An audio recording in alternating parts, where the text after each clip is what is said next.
Falando agora um pouco de operadores aritméticos. Bom, na matemática nós já vimos bastante, não necessariamente só na computação, mas os operadores aritméticos seriam aqueles operadores básicos comumente usados para calcular números numéricos, pontos flutuantes, e números reais ou inteiros.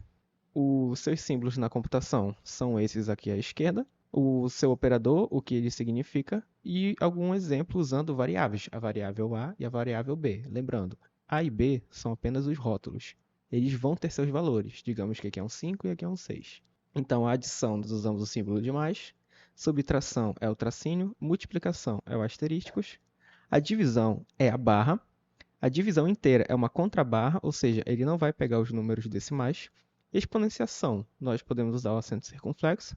E o módulo é a porcentagem. O módulo, ele retira o resto de uma divisão. Como, por exemplo, se eu tenho uma divisão 5 dividido por 2. Aqui seria 5 módulo de 2. 5 dividido por 2, 2. 2 vezes 2, 4. O resto é 1, de uma divisão por inteiro. Então, esse 1 seria o meu resultado no meu módulo, comumente usado na computação. E qual é a ordem de precedência de seus usos se nós tivermos mais de um símbolo numa expressão? Bom, a ordem de precedência segue multiplicação e divisão, soma e subtração. Mas e se eu quiser realizar forçadamente uma soma antes de uma multiplicação? Se formos levar em ordem, multiplicação é a primeira, divisão é a segunda, a soma é a terceira e a subtração é a quarta. Mas e se eu quisesse resolver uma soma antes de uma multiplicação, sendo que ele é o terceiro na ordem? Nós podemos usar o parênteses.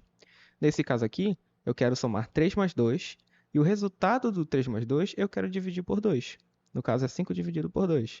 Se eu não tivesse os parênteses, fosse 3 mais 2 dividido por 2, eu resolveria a primeira divisão, porque está aqui, ó, na ordem de precedência, e o resultado disso aqui, que dá 1, eu faria a soma com 3, pois depois está na ordem de precedência. Só que como eu tenho um parênteses aqui, ele está indicando que isso aqui deve ser resolvido primeiro. E o resultado disso, o nosso sim, deve ser dividido por 2 no futuro, que por uma divisão por inteira dá 2. A exponenciação, ela tem a sua precedência superior a essa ordem. Então, se eu tenho 3 dividido por 3 elevado a 2, lembrando, isso aqui é uma exponenciação, 3 ao quadrado, dividido por 2. Eu primeiro resolvo a exponenciação, que dá 9, e aí então eu divido por 2. Numa divisão real, dá 4,5. Essa é a nossa ordem de precedência. Aqui estão alguns exemplos propostos, desafio vocês a tentarem.